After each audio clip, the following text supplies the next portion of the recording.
সবাইকে স্বাগত এটিন নিউজে। আপনারা দেখছেন ইসলামী ব্যাংক প্রেজেন্স হ্যাপেনিং পয়েন্ট। আপনাদের সাথে আছি আমি আকাশ এহসান। দর্শক প্রায় প্রতিদিন আমরা হাজির হয়ে যাই ঠিক এই সময় হ্যাপেনিং পয়েন্টে, নানা বিষয় নিয়ে আলোচনা করি এবং আমাদের সাথে থাকে একজন অতিথি। ঠিক আজকে আমাদের সাথে আছেন একজন অতিথি। আমাদের সাথে আজকে স্টুডিওতে যুক্ত হয়েছেন জনাব আয়ুব আলী, ডিরেক্টর রিহাব। স্যার, আপনাকে স্বাগত জানাচ্ছি এটিএন স্টুডিওতে। জি, আপনাকেও ধন্যবাদ এটিএন নিউজকে। দর্শক, আমাদের আজকের বিষয় আবাসন খাতে সংকট। এই বিষয় নিয়ে আমরা আলোচনা করব আমাদের আজকের অতিথির সাথে আমরা চলে যাচ্ছি তার কাছে। স্যার, প্রথমেই আপনার কাছে যে প্রশ্নটি, আসলে খুব আবাসন খাত এখন খুবই টালমাটাল একটা অবস্থায় আছে। আমরা যদি বিগত সময়গুলোর দিকে তাকাই, করোনা মহামারী গেল, তারপর বিশ্বে বিভিন্ন জায়গায় যুদ্ধ চলছে, রাশিয়া ইউক্রেন এবং ফিলিস্তিনের যুদ্ধ চলছে, এবং এ খাতের সাথে আসলে অনেকগুলো সংশ্লিষ্ট খাতও জড়িত এবং অর্থনৈতিক বিশ্বেও খুব খারাপ অবস্থা। বাংলাদেশে আমরা কিছুদিন আগে একটি বৃহত্তর আন্দোলন দেখেছি। বর্তমানে কেমন আছে আবাসন খাত? ধন্যবাদ আপনাকে। আবাসন খাত একটি অর্থনীতির গুরুত্বপূর্ণ খাত। এই খাতটি জিডিপির 8 থেকে 9 ভাগ যোগান দিয়ে থাকে। আর টোটাল খাতটা যদি আমরা চিন্তা করি তাহলে এটা 13 থেকে 14 বা 15% হয়ে যেতে পারে, কারণ প্রায় 2.5 শতাধিক উপখাত রয়েছে এই ব্যবসার সঙ্গে।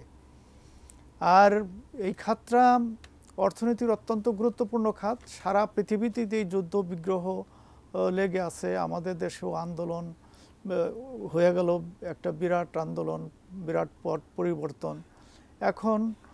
এখন আবাসিক এই আবাসন খাতটা একটু ক্রান্তিকাল অতিক্রম করছে, কারণ একদিকে কাস্টমার কম, আর একদিকে দ্রব্যমূল্যের ঊর্ধ্বগতির কারণে ফ্ল্যাটের দাম বেড়ে গেছে। ফ্ল্যাটের দাম বেড়ে যাওয়াতে কাস্টমার আরও কমে গেছে, বিশেষ করে আমাদের কিনতে বা বিনিয়োগ করতে ভয় পাচ্ছে। হ্যাঁ, সবচেয়ে বড় জিনিস হলো যে যারা ফ্ল্যাট কিনবে তারা কিনতে ভয় পাচ্ছে, মধ্যবিত্ত শ্রেণীটা। আর যেটা উচ্চবিত্ত শ্রেণী, যারা গুলশান, বনানী এই অঞ্চলে বাড়িধারায় ফ্ল্যাট কিনেন, তাদের ইনভেস্ট করার এখন ইচ্ছা নাই।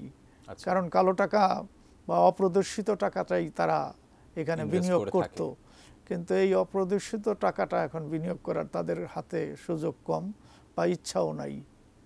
আপনি বলছিলেন মধ্যবিত্ত কথাও বলছিলেন, আসলে মধ্যবিত্তের জন্যই কিন্তু স্বপ্নের এই ফ্ল্যাট বা আবাসন প্রকল্প।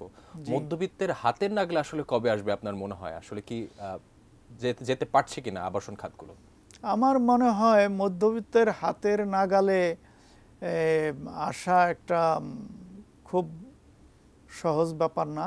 এটা দেশের টোটাল অর্থনীতি, রাজনৈতিক স্থিতিশীলতার উপর নির্ভর করবে। আর সরকারেরও কিছু নীতি সহায়তা লাগবে। সরকার যদি কিছু নীতি সহায়তা না দেয়, তাহলে আবাসন ব্যবসায়ীরা কোনোভাবেই এই মধ্যবিত্তর জন্য তাদের হাতের নাগালের মধ্যে এই ফ্ল্যাটের মূল্য আনতে পারবে না। কারণ এখন 1 টন রড কিনতে গেলে প্রায় 90,000 টাকা, অথচ 2 বছর আগেই এটা ছিল 60,000, 61,000 টাকা। এরকম সব নির্মাণ সামগ্রীর দাম 40 থেকে 80% বৃদ্ধি পাইছে।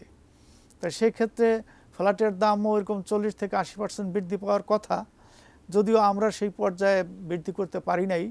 কিছুটা হলো আমরা বৃদ্ধি করেছি, কিন্তু বৃদ্ধি কিছুটা করলেও আমরা তো কাস্টমার পাচ্ছি না। এখন আমাদের এই রিয়েল এস্টেট ব্যবসায় সারভাইভ করা একটা খুব কষ্টকর পর্যায়ে চলতেছে এখন।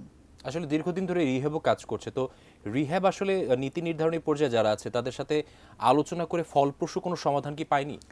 এখন আবাসন ব্যবসার সবচেয়ে বড় সমস্যা হলো ড্যাপ, ডিটেলড এরিয়া প্ল্যান।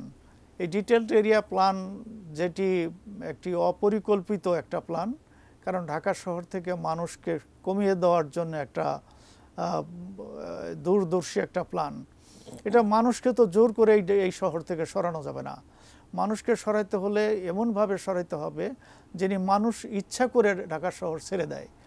যদিও এলিভেটেড এক্সপ্রেসওয়ে যোগাযোগ ব্যবস্থা ওইরকম হইতো যে ঢাকা ময়মনসিংহ এলিভেটেড এক্সপ্রেসওয়ে থাকতো, ঢাকা মানিকগঞ্জ থাকতো, ঢাকা কুমিল্লা বা চিটাগাং থাকতো, এরকম থাকতো, তাহলে মানুষ ঢাকায় এত বসবাস করতে চাইতো না। মানুষ বাড়ির থেকে এসে ঢাকা অফিস করে আবার চলে যেত। আর ঢাকায় যে সুযোগ সুবিধাগুলি রয়েছে, যেমন শিক্ষার সুযোগ সুবিধা, চিকিৎসার সুযোগ সুবিধা, এই সুযোগ সুবিধাগুলি যদি এই গ্রাম অঞ্চলে বা এই সমস্ত শহরে স্থানান্তরিত করা যেত, তাহলে এই সমস্যাটা অনেকটা কমে যেত। কিন্তু এখন যেটা ড্যাপে করছে সেটি হলো যে আপনার বিল্ডিংয়ের উচ্চতা কমায় দিচ্ছে। আচ্ছা, হাই রাইজ বিল্ডিং আগে করা হতো, যাবে না। এখন সেটি করা যাবে না।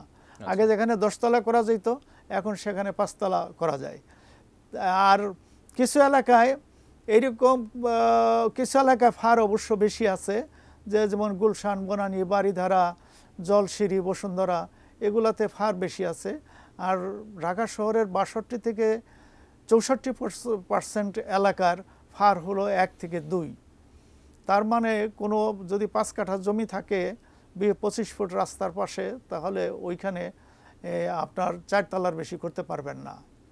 ওখানে রাজুক এখন নির্দিষ্ট করে দেয় এত স্কোয়ার ফিট করতে পারবেন, এতটা ইউনিট করতে পারবেন। আচ্ছা, দুটোই তারা নির্ধারণ করে দেয়, যে কারণে আবাসন ব্যবসায়ীদের নতুন জমি নেওয়া, নতুন প্রকল্প নেওয়া খুব কষ্টকর হয়ে গেছে। আর ঘনবসতিপূর্ণ এলাকায় আগে যেমন ছিল যে রাস্তা যদি 20 ফিটের কম থাকতো বা 25 ফিটের কম থাকতো, তাহলে দুই পাশ থেকে 4 ফিট ছেড়ে দিয়া 8 ফিট হইলো, আর যদি 12 ফিট থাকতো তাহলে 20 ফিট হইলে 20 ফিটের ফার পাওয়া যেত। কিন্তু এখন তো এই সুযোগটা নাই। আচ্ছা, এই সুযোগটা নাই। আর পৃথিবীর সারা পৃথিবীতে ভার্টিক্যাল এক্সটেনশনের দিকে মনোযোগ, আর আমাদের এই ড্যাপে করছে হরিজন্টাল।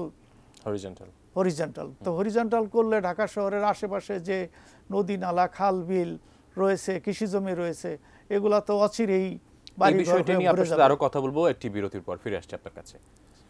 দর্শক, আপনারা দেখছেন ইসলামী ব্যাংক প্রেজেন্স হ্যাপেনিং পয়েন্ট। ইঞ্চি একটি বিরতি, সাথেই থাকুন।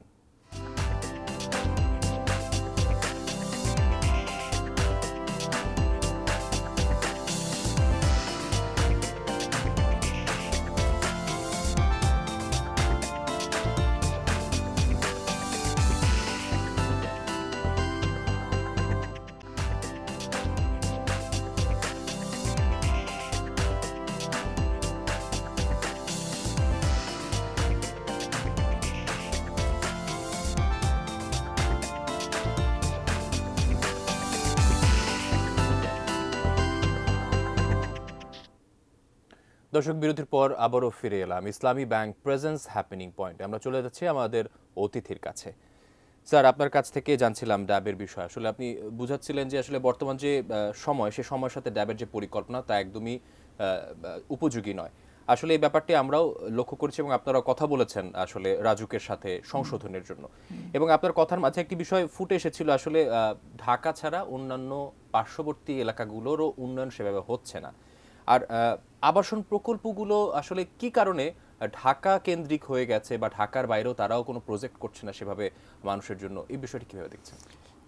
দেখুন, এই বিষয়টা হলো এরকম যে একজন ব্যবসায়ী কখন ব্যবসা করবে বা কোন এলাকায় করবে, সেটা তার একটা ইথিক্স আছে যে সে কোথায় লাভ করতে পারবে, সেখানে যাবে যেখানে কাস্টমার আছে। তো একজন ব্যবসায়ী সাধারণত তো এই যে ঢাকা শহরের আশেপাশে বা ঢাকা শহরেই ব্যবসা করতে চায়, কারণ এখানে কাস্টমার আছে।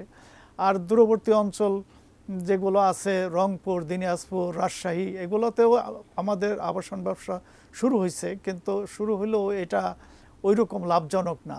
আচ্ছা, বা ওইরকম সুবিধাজনক না, বা ক্রেতা কম, নানাবিধ কারণে এটা যেতে চায় না। আর আমি বিরতির আগে যে কথাগুলো বলছিলাম যে যদি যোগাযোগ ব্যবস্থাকে উন্নত করা যেত, তাহলে মানুষ আলটিমেটলি ঢাকা শহর ছেড়ে যেত। এবং ঢাকার যেই সুযোগ সুবিধা, চিকিৎসা, শিক্ষা সহ এই সুযোগ সুবিধাগুলো যদি এই গ্রাম অঞ্চলে বা প্রাদেশিক যে সমস্ত, প্রাদেশিক না, আমাদের যে সমস্ত অন্যান্য শহর আছে, এগুলোতে বিস্তার করা যেত, তাহলে আলটিমেটলি আবাসন ব্যবসায়ীরাও সেখানে যাইত এবং সেটা উন্নয়ন হইতো। পার্শ্ববর্তী অঞ্চলগুলোর উন্নয়ন দরকার, তখনই আবাসন প্রকল্পগুলো এখানেও নজর দিবে বা ব্যবসায়ীরা নজর দিবে। আসলে দীর্ঘদিন ধরে আবাসন খাত প্রায় 30 বছরের উপরে চলছে, বাংলাদেশের প্রেক্ষাপটে, সেক্ষেত্রে অনেক অভিযোগ আছে, অনেকে প্লট কিনে, ফ্ল্যাট কিনে, যেমন আমার ব্যক্তিগত অভিজ্ঞতাও বলি, হ্যান্ড ওভার দিতে 5 বছর জায়গায় 15 বছর লাগিয়ে দিয়েছে। আপনাকে রিহ্যাবের ভূমিকা কি? যে অত্যন্ত সুন্দর একটা প্রশ্ন আপনি করছেন, এই জন্য আপনাকে ধন্যবাদ। রিহ্যাবে একটা rehab mediation and customer service standing committee আছে। ওই কমিটি মাসে 2 বার বসে এবং বিচার করে। এছাড়াও যদি বিশেষ প্রয়োজন হয়, বিশেষ প্রয়োজনেও আমরা বসি, এবং ওই কমিটির আমি আবার চেয়ারম্যান। আমি আপনার মাধ্যমে দেশবাসীকে এটি বলতে চাই যে যদি কোনো রিহ্যাব সদস্যের কাছ থেকে কেউ ফ্ল্যাট কিনেন এবং সময় মতো ফ্ল্যাট বুঝে না পান, তাহলে সোজা রিহ্যাবে চলে আসবেন। রিহ্যাবে এসে অভিযোগ দেবেন, আমরা সেই ফ্ল্যাট সময় মতো পাওয়ার ব্যবস্থা করে দিব। তারপরেও মনে করেন 2-1টা অঘটন যে ঘটে না তা না, 2-1টা অঘটন ঘটতে পারে। ল্যান্ড ওনারের সাথে এই ডেভেলপারের সমস্যা হইতে পারে, ডেভেলপারের সাথে এই পারচেজারের সমস্যা হইতে পারে, সময় মতো টাকা দিল না, ইত্যাদি হইতে পারে। কিন্তু সেটার জন্য তো ইন লং রান অপেক্ষা করা যাবে না। যেমন আমার কোম্পানি ঐশী প্রপার্টিজ লিমিটেড, আমি এই পর্যন্ত যতগুলি প্রজেক্ট 10তলা বিল্ডিং আমি হ্যান্ড ওভার করছি, কোনো বিল্ডিং আমি 24 মাসের বেশি লাগাইনি। 24 মাসের মধ্যেই আমি বুঝাই দিছি। কিন্তু এখন সব ডেভেলপার তো একরকম না, সেজন্য অনেক ডেডিকেটেড হওয়া লাগবে, অনেক পরিশ্রম করা লাগবে, এবং ফান্ড কিভাবে ম্যানেজমেন্ট করা লাগবে, এগুলো তো একসাথে সব কিছু করা লাগবে। আর দেশের অর্থনীতি, রাজনৈতিক স্থিতিশীলতারও প্রয়োজন আছে।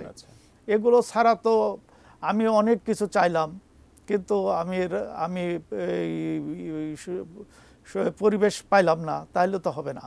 যেমন আমরা ড্যাপ পরিবর্তনের জন্য বা বাতিলের জন্য, আপনি জানেন আমরা সিডাপ মিলনায়তনে রিহ্যাবের উদ্যোগে ড্যাপ বাতিলের জন্য দাবি করছি, এবং এই ড্যাপ বাতিলের জন্য আমরা সাবেক প্রধানমন্ত্রী, বর্তমান প্রেসিডেন্ট, এবং সাবেক পূর্তমন্ত্রী, বর্তমান পূর্ত উপদেষ্টা আদিলুর রহমান সাহেব, এবং রাজউক চেয়ারম্যানের সিদ্দিকুর রহমান সাহেব সহ বহুবার আমরা মিটিং করেছি। বহুবার তারা আমাদেরকে একটা প্রস্তাব দিতে বলছে, আমরা প্রস্তাব রেডি করছি। অলরেডি গতকালকে সম্ভবত প্রস্তাবটি চলেও গেছে, যে আমাদের প্রস্তাব যে আমরা কি করতে চাই। আমরা ভার্টিক্যাল এক্সটেনশনে যেতে চাই, হরিজন্টাল এক্সটেনশনে যেতে চাই না, এবং আমরা অ্যাফোর্ডেবল ভাবে যাতে মধ্যবিত্ত শ্রেণী কিনতে পারে সেটা চাই। আর রাজুক যেটা করে, রাজুক নিজে ব্যবসা করে, রাজুক তো নিজে ব্যবসা করা ঠিক না। সে রেগুলেটরি বডি, সে দেখবে। কিন্তু যে সমস্ত জমিগুলি রাজুক বিল্ডিং করে, ওই সমস্ত জমিগুলি তো তারা কিনে নেয় না সরকারের কাছ থেকে, এমনি পায়। আমাদেরকে যদি সরকার ওইভাবে জমি দেয়, তা আমরাও ফ্ল্যাট কম দামে দিতে পারবো অবশ্যই, এবং আমাদেরকে নীতি সহায়তা সরকারকে দিতে হবে। এবং এই ড্যাব বাতিল করে 2008-এর ড্যাব এবং 2008-এর নির্মাণ বিধিমালা এবং 2010-এর ড্যাব, এটা আমরা চাই। এটা হলে ইনশাল্লাহ এই ফ্ল্যাটের চাহিদাও বাড়বে, মধ্যবিত্ত নাগালের মধ্যে আসবে, এবং এই খাত ঘুরে দাঁড়াবে ইনশাল্লাহ। অবশ্যই আশা করি তা। আসলে বর্তমান যেই পরিস্থিতি আপনি বলছিলেন, অবশ্যই এটি অস্থিতিশীল পরিস্থিতি এবং অনেক নজর প্রয়োজন এই খাতে। সেই ক্ষেত্রে আমরা যদি দেখি, আসলে রেমিটেন্স যোদ্ধারা আসলে তারা ওইখানে অনেক কষ্ট করে, কষ্টের বিনিময়ে চায় তার এখানে একটা স্থায়ী সমাধান হোক, বা আবাসন খাতে তারা বিনিয়োগ করতে চায়। রিমিটেন্স যোদ্ধাদের, আমি আপনার কথা বুঝতে পারছি, রিমিটেন্স যোদ্ধাদেরকে আগে দেশে আসলে বলতো এয়ারপোর্ট থেকেই তাদেরকে বিভিন্নভাবে প্রতারণার শিকার হইতো। এইটা বর্তমান এই অন্তর্বর্তী সরকার এসে ওনাদেরকে এটা অনেক পরিবর্তন করে দিছে, অনেক পরিবর্তন করছে, আরো পরিবর্তন করা লাগবে। ভিআইপি ট্রিটমেন্ট দেওয়া হবে, ভিআইপি ট্রিটমেন্ট দেওয়া হচ্ছে, এবং তারা যে রেমিটেন্স বৈধ চ্যানেলে দেশে টাকা পাঠাবে, সেজন্য তাদেরকে আলাদা ইনসেনটিভ দেওয়া হচ্ছে। প্রয়োজনে এই ইনসেনটিভ আরও বাড়াইতে হবে, এবং তারা একজন মানুষ বিদেশে কর্মরত, সে মারাও যেতে পারে, সে মারা গেলে তার লাশটা যাতে দেশে আসে, এবং সে ব্যাপারে সরকারকে অনেক বিভিন্ন পদক্ষেপ নিতে হবে। বিদেশি যে দূতাবাস আমাদের আছে, হাইকমিশনার আছে, তাদেরকে আরও নমনীয়, আরো আসলে দেশের কর্মী বান্ধব হওয়া লাগবে। দেশে যারা আসলে সরকার প্রধান বা যারা আছেন তাদের দায়িত্ব শুনছিলাম, আসলে রিহ্যাব কি আসলে রেমিটেন্স যোদ্ধাদের কথা চিন্তা করছে কিনা, যেহেতু দেশে এখন আপনি বলছেন অস্থিতিশীল অবস্থা চলছে, তারা যেন বিনিয়োগ করে, সেই ক্ষেত্রে রিহ্যাব কি বা আবাসন প্রকল্পগুলো কোনো ব্যবস্থা নিচ্ছে কিনা? রিহ্যাব প্রতি বছরই দুবাই ফেয়ার করে, ওয়াশিংটনে ফেয়ার করে, বিদেশেও ফেয়ার করে, এই দেশে বিনিয়োগ করার জন্য উৎসাহিত করে। আমরাও আমাদেরও এরকম এবছরও প্ল্যান আছে এই করার জন্য কাতারে, কিন্তু সেটা সাময়িক সময়ের জন্য হয়নি, কারণ কাতারের ভিসা দেওয়া বন্ধ আছে। ইতিমধ্যে ভিসার জন্য আমরা আবেদন করছি, হইলে আমরা কাতারে ফেয়ার করব বিদেশি যারা কর্মরত আছে তাদের জন্য। আর এক্ষেত্রে সরকারেরও কিছু নীতি সহায়তার দরকার আছে। মনে করেন যে যারা বিদেশে কর্মরত আছে তারা এই দেশে যে টাকা পাঠাবে, ডেভেলপারের অ্যাকাউন্টে টাকা পাঠাবে, এরও কিছু নীতি সহায়তা সরকারের পক্ষ থেকে দরকার আছে। অবশ্যই অবশ্যই, দারুণ বলেছেন স্যার। আসলে অনেকগুলো গুরুত্বপূর্ণ বিষয় আপনার মাধ্যমে উঠে এসেছে। এখন আমি যদি জানতে চাই আসলে আমাদের ভবিষ্যৎ আবাসন খাত কেমন হবে আপনার চোখে, এবং রিহ্যাব কি পদক্ষেপ নিচ্ছে সামনের আবাসন খাত সুন্দর করে আসলে মানুষের হাতের নাগালে আসার জন্য? মানুষের, আপনার এই প্রশ্নের উত্তর আমি আগেই দিয়ে ফেলছি, তারপরে আবার বলি যে রিহ্যাব সবসময় যাতে মানুষ অ্যাফোর্ডেবল প্রাইসের মধ্যে ফ্ল্যাট কিনতে পারে এবং সুন্দরভাবে বসবাস করতে পারে, নির্দিষ্ট সময়ের মধ্যে ফ্ল্যাট পায়, সেই ব্যাপারে সদা প্রস্তুত আছে এবং সবসময় এটা তীক্ষ্ণ নজর রিহ্যাবের আছে। আর আমরা যেটা চাই সেটা হলো যে সরকারের কাছে আমরা নীতি সহায়তা চাই, সরকারের কাছে আমরা টাকা চাই না। কারণ আগে লোন একটা দিত সরকার বাংলাদেশ ব্যাংকের মাধ্যমে, পুনঃ অর্থ সংস্থানের মাধ্যমে, এখন এটা বন্ধ করে দিছে। আমাদেরকে যদি টাকা না দেয় আমাদের দরকার নাই, আমাদের দরকার ড্যাপটাকে পরিবর্তন করে এমনভাবে 2008-এর নির্মাণ বিধিমালা দেখ, 2010-এর ড্যাপ কার্যকর করে দেখ, আমরা আমাদের মতো এই সুন্দর ঢাকা শহরকে আরো সুন্দর করে গড়ে তুলবো ইনশাল্লাহ। এবং জমির মালিকরা যত আবাসন খাতে জমির মালিকরাও লাভবান হবে এবং আস্তে আস্তে দেখা যাবে যে এই রিহ্যাব বা রিয়েল এস্টেট ব্যবসা সারা বাংলাদেশে ছড়িয়ে পড়বে এবং একটি সুন্দর দেশে, ইউরোপের দেশ চিন্তা করতে পারবো আমরা ইনশাল্লাহ। অবশ্যই, অসংখ্য ধন্যবাদ স্যার আপনার মূল্যবান কথা আমাদের জানাবার জন্য। আপনার মাধ্যমে আমি এটিএন নিউজের দর্শকদেরকেও ধন্যবাদ জানাচ্ছি। দর্শক, আপনারা দেখছিলেন ইসলামী ব্যাংক প্রেজেন্স হ্যাপেনিং পয়েন্ট। আজকের বিষয় ছিল আবাসন সংকট, আবাসন খাতের সংকট। এই ছিল আজকের আলোচনায়। দেখা হবে আবারও আগামীকাল নতুন কোনো বিষয় নিয়ে। সঙ্গে থাকুন, দেখতে থাকুন এটিএন নিউজ।